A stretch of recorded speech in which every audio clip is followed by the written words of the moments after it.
warahmatullahi wabarakatuh. Semangat pagi! Kembali lagi dalam pembelajaran online mudah dan jelas. Kali ini kita akan memberikan edukasi kepada teman-teman tentang P2H Doser sampai ke dalam kabinnya. Serta kita akan berikan penjelasan dan langkah-langkahnya. Harapannya dengan melihat video ini kita bisa paham dan bisa menerapkan ke lapangan dengan baik dan benar. Saya yakin Anda bisa mengoperasikannya karena Anda adalah calon-calon operator yang handal. Oke, kalau begitu langsung saja kita ikuti pembelajaran online-nya dulu ya. Ya oke, assalamualaikum warahmatullahi wabarakatuh. Semangat pagi, luar biasa. Jumpa lagi dalam pembelajaran online mudah dan jelas. Kali ini kita akan membahas tentang P2H unit doser 155-6 ya. Langkah pertama yang akan kita lakukan adalah kita lihat urutan langkah ketika kita akan melakukan P2H unit doser. Dari depan ke kanan unit nomor 2, 3, 4, 5, 6 sampai nomor 78, lalu kita naik ke unit. Kelilingi unit dari nomor 1 sampai nomor 8 ya. Lakukan pemeriksaan sampai nomor 8, lalu kita naik ke pemeriksaan unit di luar kabin. Setelah itu baru kita masuk ke dalam kabin. Oke, kita lihat di sini. Pertama-tama sebelum kita melakukan pengoperasian, kita periksa bleed apakah ada retakan atau kerusakan pada bleed. Cek bleed cutting edge dan bleed apakah ada kekendoran baut atau lepas bautnya. Lanjut cek juga untuk silinder bleed dan bracket pelindung silinder root bleed dan retakan frame bleed. Jadi ada ya retakan frame bleed. Dicek juga itu framenya bisa retak. Apakah tidak ada temuan? Kalau tidak ada temuan berarti bisa dioperasikan. Setelah itu lalu kita cek bleed tilt cylinder apakah ada kebocoran atau lepas hose pada tilt cylinder tersebut. Kita lihat tilt cylindernya tidak ada kebocoran. Lalu kita cek silinder bleed juga apakah ada yang bocor atau bengkok saat akan dioperasikan gitu teman-teman.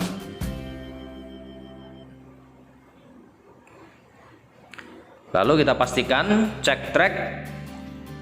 Kita lihat tidak ada yang kendor dan pastikan juga kondisi track tidak putus atau lepas saat akan dioperasikan.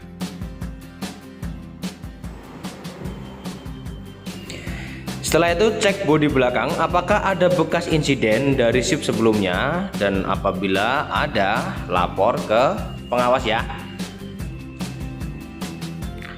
Pastikan juga seng ripper apabila patah info ke mekanik, dan pastikan juga hose tidak ada yang lepas ya.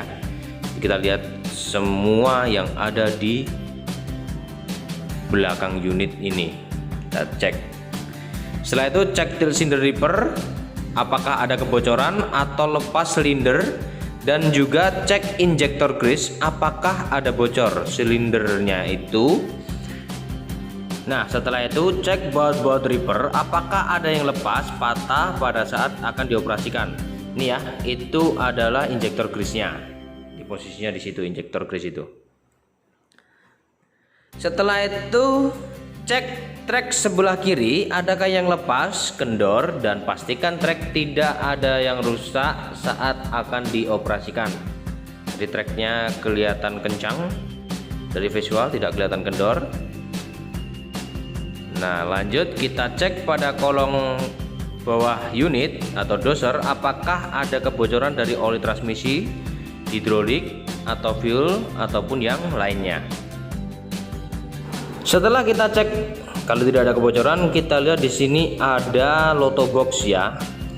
Nah, kita jelaskan di sini ada tulisan start, baterai, dan switch chamber. Nah, starting switch adalah yang berfungsi untuk memutus dan pasang arus start pada unit gitu ya. Lalu baterai disconnect switch ini berfungsi untuk memutus dan menyambung arus baterai pada unit. Setelah itu auxiliary port jumper berfungsi untuk menambah arus ketika baterai unit sedang kehabisan atau arus sebagai sambungan untuk menambah arus listrik gitu ya. Lanjut untuk yang di kanan itu ada engine stop yang berfungsi untuk mematikan unit pada saat dalam keadaan emergency dan pada saat unit dalam perbaikan. Kalau pada saat perbaikan, switch ini harus posisi on gitu ya. Dan apabila dalam keadaan beroperasi, switch ini harus off agar bisa di start unitnya. Itu teman-teman. Ya, lalu stay tune ya. Kita lanjut untuk cek tilt cylinder brake bagian kiri dan pastikan tidak ada kebocoran dan frame juga tidak ada retak. Nah, setelah dicek, lalu kita naik nih. Pemeriksaan di atas unit di luar kabin saat engine mati. Mari kita bongkar. Oke, setelah itu kita naik di depan kabin atas unit untuk membuka penutup cover engine bagian kiri. Kita buka di sini, lalu kita cek. Kita lihat di sini ada dipstick oli engine dan kita cek oli engine terlebih dahulu ya. Kita tarik dipstick oli engine-nya. Setelah kita tarik ya, nah, pastikan kita bawa majun ya atau pakai majun untuk membersihkan dipstick oli engine karena oli pada suhu yang tinggi ketika kita pengecekannya pada saat running nih. Di sini pengecekan ketika engine idling ya atau engine hidup. Di sini low high, di situ ada tulisannya engine idling gitu. Oke, lanjut sebelahnya lagi kita lihat di situ ada engine stop. Nah, kalau pada posisi engine stop ini memang agak naik ya karena kondisi oli dingin, dia turun semua olinya, tidak dipakai oleh si engine. Jadi ketika engine stop, ceknya di sini nih, di sebelahnya.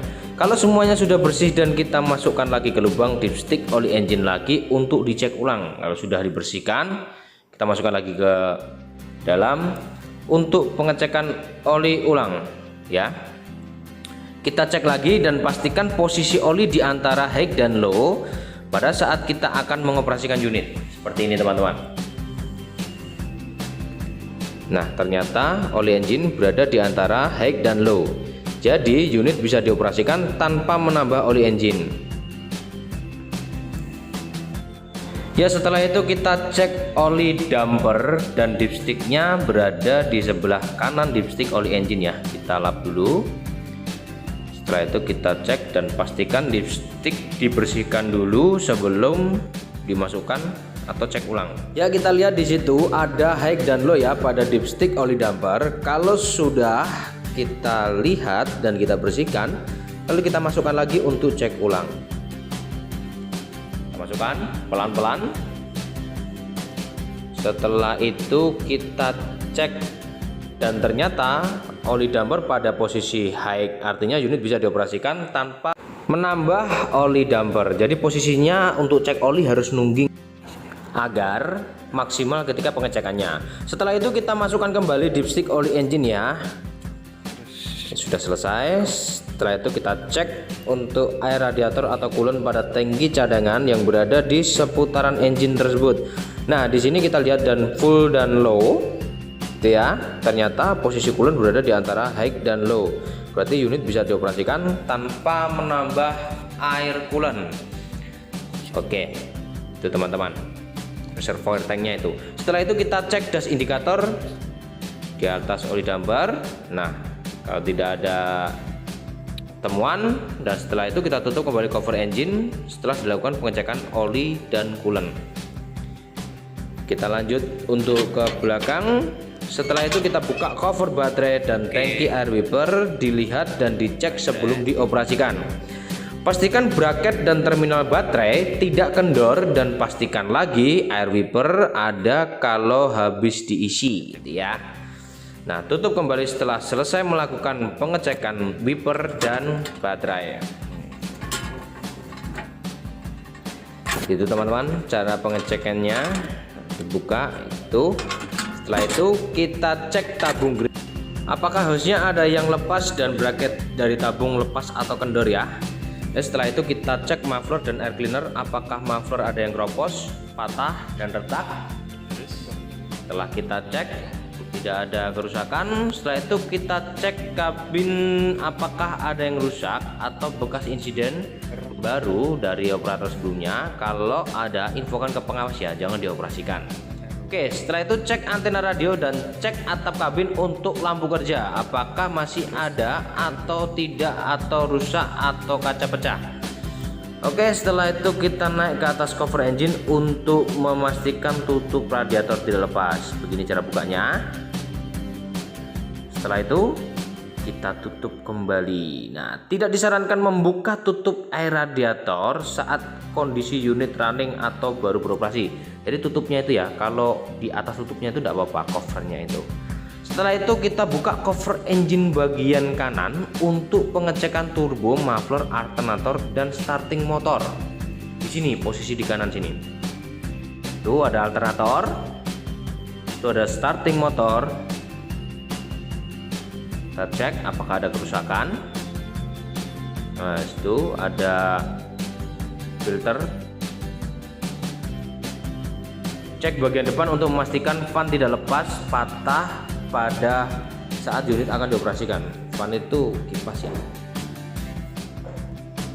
Setelah itu tutup kembali cover kiri ya, agar ketika beroperasi cover pintu tidak patah terkena guncangan. Nah, setelah itu kita cek oli transmisi, posisinya di kanan kabin ya. Nah, cara ceknya menggunakan dipstick. Oke, panjang dipstick kurang lebih 1,5 meter ya, agak panjang karena tempat oli agak dalam. Pastikan gunakan kain karena ketika pengecekan oli transmisi setelah running atau overshift, oli sangat panas dan berakibat tangan melepuh atau cedera. Hati-hati ya. Lalu kita lakukan pengecekan, ada dua kondisi, pada kondisi idling panas, pada kondisi dingin ya. Di situ ada hot idling dan ada engine stop, high dan low. Oke teman-teman, untuk engine stop ini ketika unit berhenti. Nah, dicek pada posisi ini ada tulisannya memang di dipsticknya itu. Setelah dipstick dibersihkan dan kelihatan high dan low nya, maka masukkan kembali untuk cek oli. Nah, masukkan lagi, setelah dibersihkan dimasukkan kembali. Nah, setelah dicek pada oli posisi di antara high dan low, maka unit bisa dioperasikan kembali. Jadi begitu teman-teman. Oke, setelah itu cek oli hidrolik, posisi di samping kanan unit pada kicknya ya, pastikan di antara setengah lingkaran atau di atas lingkaran tidak apa-apa, yang penting jangan terlalu di bawah atau seperempat ya. Kalau posisi oli transmisi di antara setengah, maka unit bisa dioperasikan tanpa menambah oli transmisi kalau masih setengah. Tapi kalau sudah tidak kelihatan, bisa ditambah. Setelah itu cek tube dan breather di atas kick hidrolik apakah ada yang lepas, dan kita lanjut cek apar. Pada apar ini pastikan apar pada gig menunjukkan pada ring hijau dan pin lock tidak rusak serta hose tidak putus. Kita cek pin locknya juga kita cek. Oke, setelah itu kita ke belakang untuk cek kick fire suppression. Pastikan juga tidak pada ring merah ya kicknya, pada ring hijau saat kita akan beroperasi. Kita cek. Nah, di sini dia posisinya pada ring hijau, berarti unit bisa dioperasikan. Kalau menunjukkan pada ring merah, laporkan ke mekanik atau pengawas ya. Pengecekan di dalam kabin saat engine mati. Oke, kita mulai teman-teman. Yang pertama kita cek seatbelt dan kita pasang seatbelt apakah masih berfungsi dengan baik. Nah, kita ulangi lagi nih sampai klik. Oke, kalau sudah, setelah itu kita atur jok kemudi. Nah, posisikan jangan terlalu jauh atau dekat hingga mengganggu pengoperasian. Posisikan yang nyaman, enak. Nah, ini berikut adalah cara menaikkan dan menurunkan jok kemudi pada saat akan mengatur tinggi rendahnya jok operator. Setelah itu posisikan transmisi netral dan parking brake pada posisi on saat unit akan di start. Ini posisi parking brake dan safety lock plate.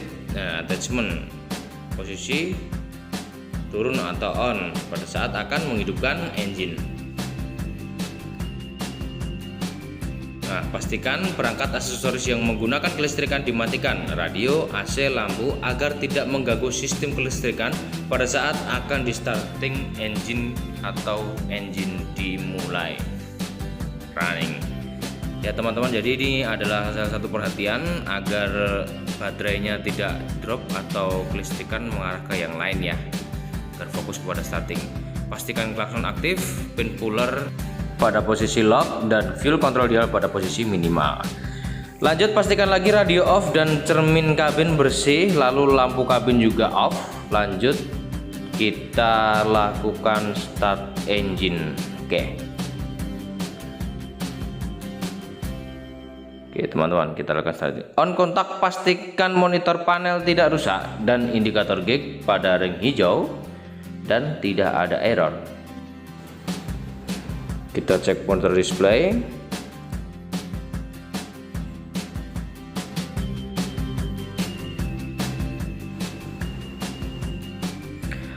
Lalu pastikan parking brake aktif pada panel, safety lock aktif, serta panel semua menyala ya. Oke.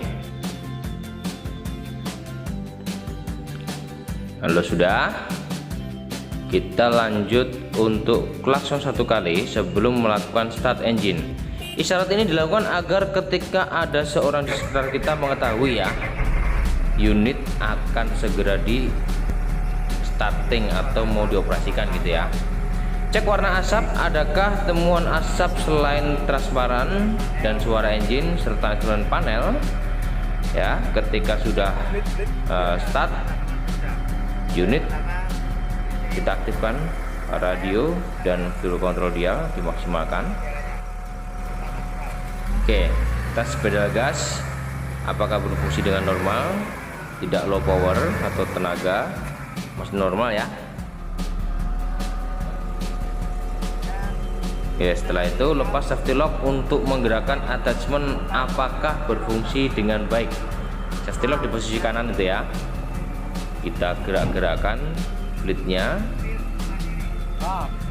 Kita cek lagi attachment apakah ada kerusakan dan ada yang tidak berfungsi, apakah rusak.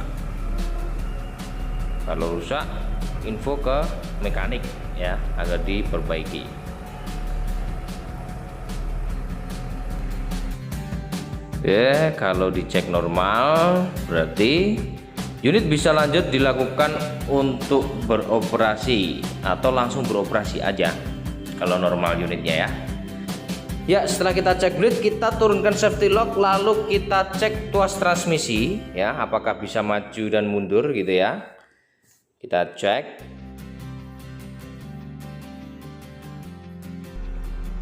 Nah, setelah itu kita cek ripper posisinya di belakang unit kita dengan menggerakkan tuas ripper dan melihat ke belakang. Oke, begitu caranya teman-teman.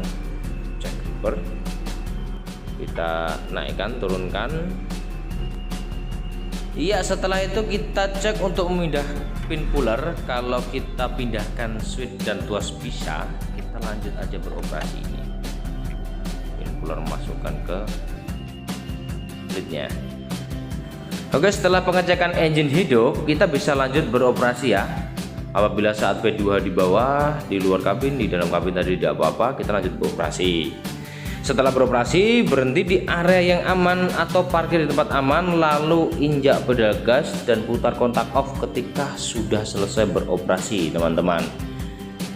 Jadi begini contohnya. Lanjut kita injak pedal gas untuk aktifkan parking brake dan safety lock, lalu off-kan kontak atau engine mati. Nah, seperti ini teman-teman.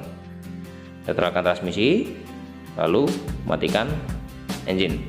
Setelah beroperasi, pastikan parkir pada area yang tidak berpotensi bahaya, lalu pastikan aksesoris yang menggunakan kelistrikan dimatikan. AC, radio, lampu. Pastikan cek kembali apakah ada insiden atau kerusakan setelah beroperasi, lalu lakukan pendingan dengan shift sebelah selanjutnya apabila ada informasi penting ketika beroperasi. Yay, teman-teman, itu tadi adalah pembelajaran yang dibuat untuk kamu semua yang ingin meningkatkan skill, pengetahuan, serta refresh pengetahuan untuk teman-teman sekalian. Sudah jelas ya teman-teman, ternyata belajar mengoperasikan Dozer 115 itu mudah aja dan gak ribet. Semoga pembelajaran tadi bisa dijadikan acuan untuk kita ketika berada di lapangan. Sekian dan terima kasih. Wassalamualaikum warahmatullahi wabarakatuh.